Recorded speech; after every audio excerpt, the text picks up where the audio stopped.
Praise the Lord. கர்த்தருக்கு ஸ்தோத்திரம். நீ பண்ண வேண்டிய பிரயாணம் வெகு தூரம். எலியாவுக்கு மிகப்பெரிய தீர்க்கதரிசியாக எலியாவுக்கு சொல்லப்பட்ட வார்த்தை இந்த வார்த்தை. கர்த்தர் எலியாவை வல்லமையாக பயன்படுத்தினார். மிகப்பெரிய தீர்க்கதரிசியாக இருந்த எலியா ஒரு காலகட்டத்தில் சோர்ந்து போய் சூறைச்செடி அடியில் படுத்துக்கிட்டு, போதும் கர்த்தாவே என்னை எடுத்துக்கொள்ளும் சொல்லி அவன் ரொம்ப வேதனையில் சொல்கிற வார்த்தை. அப்போ தேவதூதன் சொல்கிறாரு, இந்த அப்பத்தை சாப்பிடு, நீ போக வேண்டிய பிரயாணம் வெகு தூரம் சொல்லி உற்சாகப்படுத்தினப்ப அதை எடுத்து சாப்பிட்டுட்டு, அந்த ஒரு அப்பம் கர்த்தருடைய வார்த்தையை சாப்பிட்டதுனால உன்னை எடுத்துக்கிற அந்த பலத்தினால 40 நாள் மட்டும் ஓரேப்பு மலை வரைக்கும் கர்த்தர் பர்வதத்தை நோக்கி நடந்து போனான். அங்கே கர்த்தர் அவனுக்கு காட்சி கொடுத்தார். அது மட்டும் இல்லாமல் அசகேலை ராஜாவாக அபிஷேகம் பண்ண முடியாத எலியாவை பயன்படுத்தினார். எசபேலை அழிக்க முடியாத யெகூவை இஸ்ரவேலின் ராஜாவாக எலியா வந்து அபிஷேகம் பண்ணார். அது மட்டும் இல்லை, தன் ஸ்தானத்தில் எலிசாவை உண்டாக்கும்படி எலிசாவுக்கு அந்த அபிஷேகத்தை கொடுத்து தன் ஸ்தானத்தில் இன்னொரு தீர்க்கதரிசி உருவாக்க முடியாத அந்த அபிஷேகத்தை கொடுத்தார். அதுக்கப்புறம் அதோட வாழ்க்கை முடிஞ்சு போன எலியோட வாழ்க்கை.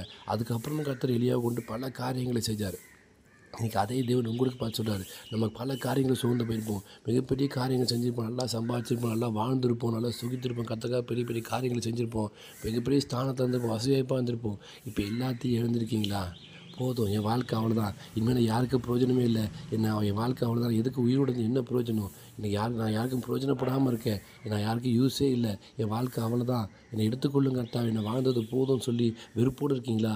இல்லை, கர்த்தர் சொல்கிறார், நீங்கள் போக வேண்டிய பிரயாணம் வெகு தூரம் இருக்குது. கர்த்தர் உங்களை இன்னும் வல்லமையாக பயன்படுத்த போகிறாரு. அநேகருக்கு ஆசீர்வாதமாக வைக்க போகிறாரு. அநேகர் அபிஷேகம் பண்ண முடியாது, கர்த்தர் உங்களை வல்லமையாக பயன்படுத்த போகிறாரு. கர்த்தர் அநேகர் உங்கள்கிட்ட வந்து ஏந்தி நிற்க முடியாத, உங்களுடைய ஆசீர்வாதத்தை பெற்றுக்கொள்ள முடியாத, உங்களுடைய வார்த்தையை பெற்றுக்கொள்ள முடியாத, உங்கள்கிட்ட வந்து ஜெபித்துக்கொள்ள முடியாத அநேக காரியங்கள் இன்னும் கர்த்தர் உங்களை வச்சு உங்களுக்கு உண்டு. கர்த்தர் பெரிய காரியங்களை செய்ய வருகிறார்.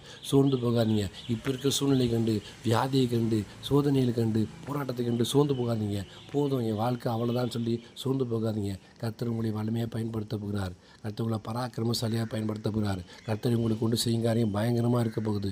சோர்ந்து போகாதீங்க. சோர்ந்து போகிற நேரத்தில் தான் கர்த்தர் என்ன பண்ணார்? தன்னுடைய பலத்தை கொடுத்து சத்துவமில்லாதவனுக்கு சத்துவத்தை பெருக செய்கிற தேவன் நம் தேவன். அதனால் இன்னும் முன்னை காட்டிலும் இன்னும் அதிகமாக கர்த்தரை தேடுங்க.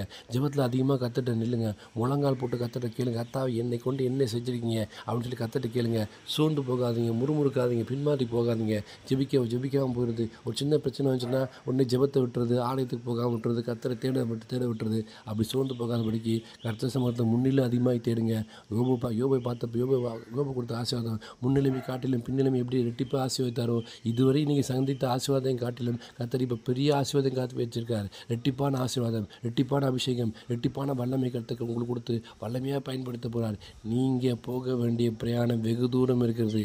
கர்த்தர் உங்களை வல்லமையாக பயன்படுத்த போகிறார். வெட்கப்பட்டு போகாதபடி ஆசீர்வதிப்பார். பெரிய காரியங்களை செய்யும்படி ஆசீர்வதிப்பார். உங்கள் கரங்களை ஆசீர்வதிப்பார். உங்கள் சரீரத்தை ஆசீர்வதிப்பார். உங்கள் குடும்பத்தை ஆசீர்வதிப்பார். உங்கள் ஊழியங்களை ஆசீர்வதிப்பார். கர்த்தர் கூட இருக்காருங்க. இந்த வார்த்தை ஒருபோதும் வெட்கப்பட்டு போகாதபடி உங்களை ஆசீர்வதிக்க முடியாத கர்த்தர் இந்த வார்த்தை சொல்லி ஆசீர்வதிக்கிறார். கர்த்தருடைய வழியில் நடங்க. கர்த்தர் நான் என்ன செய்யணும்னு சொல்லி கேட்டு ஜெபிச்சு நடங்க. எல்லா சூழ்நிலையும் மாற்றி போடுவார். எல்லா அவமானங்கள், நிந்தைகள், கண்ணீர்கள், போராட்டங்கள், உபத்திரவங்கள், தரித்திரங்கள் எல்லாம் இந்த நாளில் மாறி போக போகிறது. புதிய வாழ்க்கை, இது புதிய காரியத்தை செய்கிறேன், அது இப்போதே தோன்றும் சொல்லிட்டு இல்லையா? உங்களுக்கு கர்த்தருக்கு புதிய வாசலை திறந்து புதிய காரியங்களை ஆரம்பித்து புதிய காரியங்களை ஆரம்பித்து புதிய வாசலை கொடுத்து புதிய பிளாட்ஃபார்ம்ஸை கொடுத்து ஊழியத்திலையும் சரி, வருமானத்திலையும் சரி, தொழிலையும் சரி, எல்லா இடத்துலையும் புதிய காரியம் செஞ்சு கர்த்தவங்களை வல்லமையாக பயன்படுத்தப்படுறாரு. சோர்ந்து போகாதீங்க. நீங்கள் போக வேண்டிய பிரயாணம் வெகு தூரம். கர்த்தர் உங்களோடு இருக்கிறார். ஆமீன். God bless you.